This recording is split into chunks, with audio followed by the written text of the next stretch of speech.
Hello booktube, hello book friends. Welcome back to my channel and another video and another tag video. I'm still playing catch up with my tags at the moment, so if you've tagged me recently and I've not got to it yet, um, it's possible I didn't see it, but it's more likely that I've just had so many tags to do that I haven't been able to sit down and think about my answers and record a video. So this one I've had for, I think, a couple of weeks. So that's kind of roughly where I am in terms of time between being tagged and being able to record a video. And I think the last couple of weeks I've done a couple of tags a week. So yeah, we will get there. Maybe, but we'll see. Anyway, this is the 6-course dinner book tag. And it was a brand new tag created by Dillon Morris, and I was tagged by Pat at Book Chat with Pat. I'll link to both their channels below, and it's another one where I've had to take notes. So you apologise for me. I apologise for me doing this throughout the video because I need to refer to my notes. So Dillon has spent many years working in the food service industry in every role, from a dishwasher to a head chef, and he wanted to create a tag that would combine his great love of food preparation with books and reading.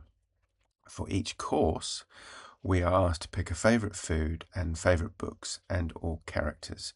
There is also an optional prompt that can be paired with each question. The optional prompt and a further option, which is wine pairing.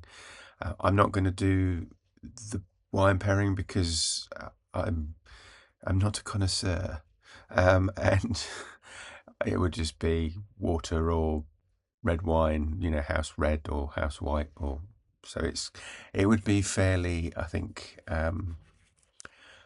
uninteresting from that perspective. So I'm just going to do the food courses. So course 1, hors d'oeuvres, French for outside of work. Typically a small savoury dish served at the beginning of the meal, depending on the event, served while guests are mingling. List some characters that you find to be especially charming or witty, and list some of your favourite finger foods. There's a whole kind of range of different characters, and I've struggled, as I struggle with a lot of these tags, not to say the same things for answers when people ask me about favourite books and things, and also to kind of not have too extensive a list. So I think charming or witty, I think, in some ways, characters like George Smiley, he can be very charming, but I think quite deadly. Similarly, with Kenneth Aubrey from the Aubrey and Hyde spy novels, again, very charming, but I think, beneath the surface has a pretty much a killer instinct.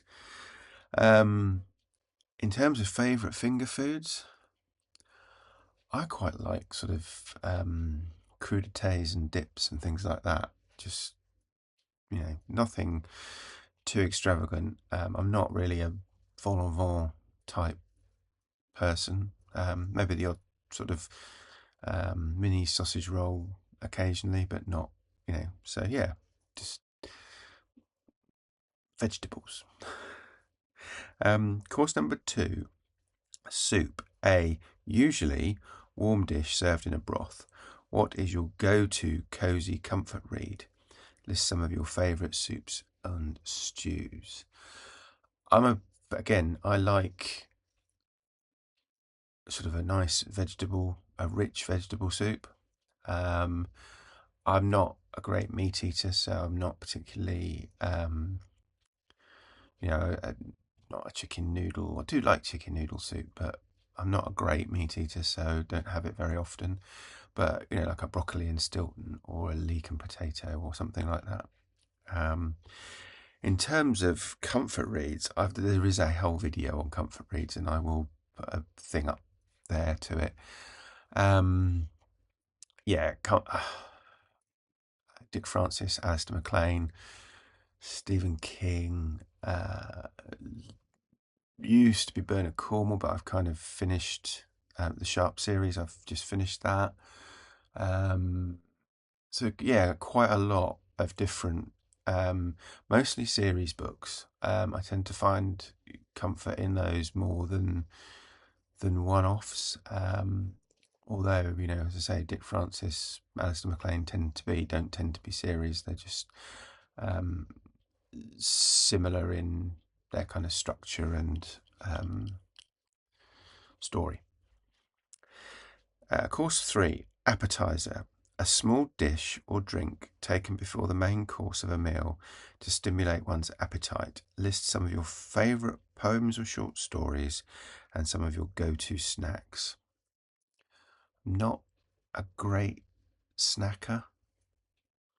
I do like weird things like salt and vinegar flavoured peanuts. I don't know, that doesn't appeal to everybody. But yeah, not a great snacker. Favourite poems. I did find, I have to say, I quite like the poetry of a poet called Brian Bilston, who you may or may not have heard of. And this is a compendium of basically a poem a day for a year. So 365, I think there are in here.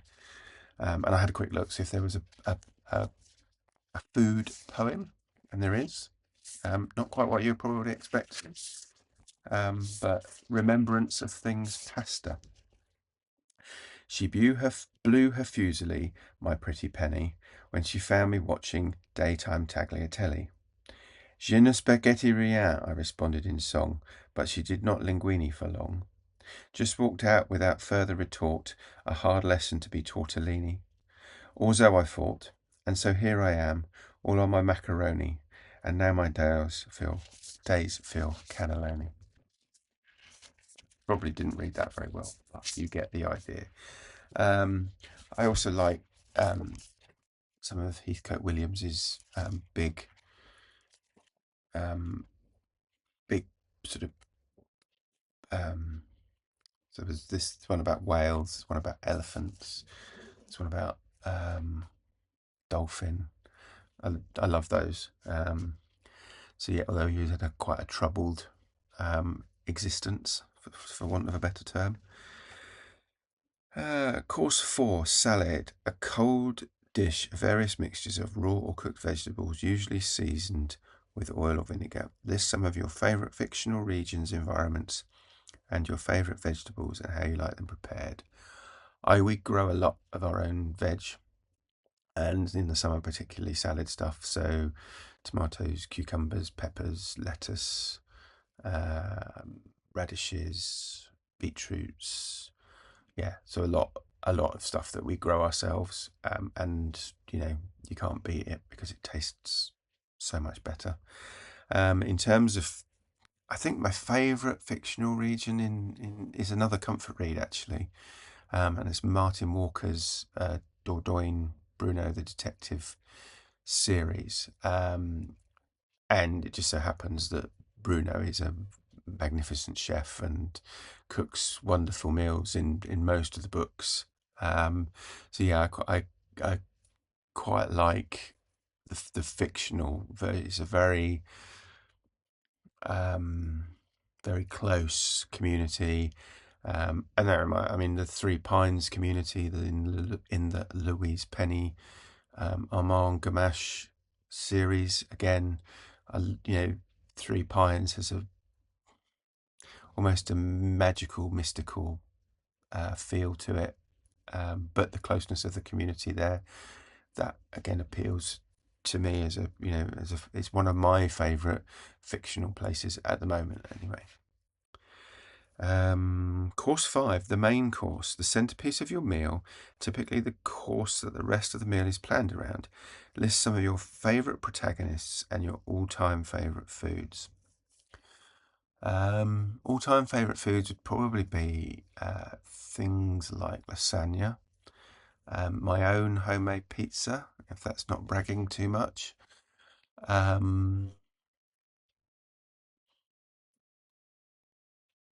Yeah, probably those two would be my favourites. Um, yeah, let's leave it at that. Favourite protagonists. I've got a few actually. I did pick out some books and I've got them all in muddled up order. I love Stephen King's Holly Gibney. She's appeared in a few of his books now. I think she's a great character. I quite like her. I love the Inspector Morse series, so Morse and Lewis. The two of those are quite fair, and that used to be a comfort read, but that's such a short series. I finished those ages ago. Bernie Sampson in the Len Deighton spy series. So there's the Game Set Match, Hook, Line, Sinker, Faith, Hope, Charity. So it's a trilogy of trilogies. I like that. He's very flawed, but I do like him as a character. And then I've already mentioned Aubrey and Hyde. Yeah, those I think probably some of my favourites. Course 6, dessert. A sweet course eaten at the end of a meal. List some of your favourite happy endings in books and your favourite desserts, sweet treats. I'm not a great dessert eater. Quite like a slice of lemon meringue pie if that's um, on the menu. But yeah, otherwise probably I just skip and go for cheese and coffee or something like that. So in terms of finishes to books, again a couple of books I've mentioned before, probably because they're relatively recent reads. I really enjoyed the end of Dick Francis's High Stakes. It's one of my all-time favourites of his books, and I really enjoyed the ending of that. I know it's a bit contrite, but it was a kind of happily ever after sort of ending, so I really enjoyed that. And also really enjoyed the ending of Proof, which was, and I read this. I think it might have been the end of last year or very early this year. No, end of last year. And that it has a very sad tone throughout the book because the protagonist is a widower, a very recent widower, and that kind of undertone is there throughout the book. But by the end of the book, although it doesn't, he doesn't suddenly find love or what have you. There is light at the end of the tunnel and hope, and I think that he could have written it that during the course of the book he finds another another girlfriend and they fall in love and da da da da, but he doesn't do that. But by the end of the book, you kind of get the feeling that for him, life is going to get better fairly soon, and he's going to be able to come to terms with his grief and move on a little bit without forgetting. So yeah, that's one of my favourite endings as well. And that's it. Um, there's a obviously tag others. I will see because I think Pat tagged a lot of people, so I need to go back and look at her video description and see who she didn't tag.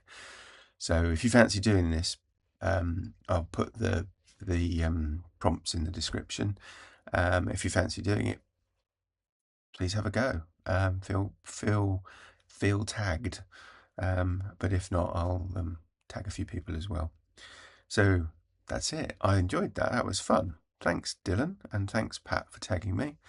And thank you for watching. And I will speak to you again soon. Take care now. Bye-bye.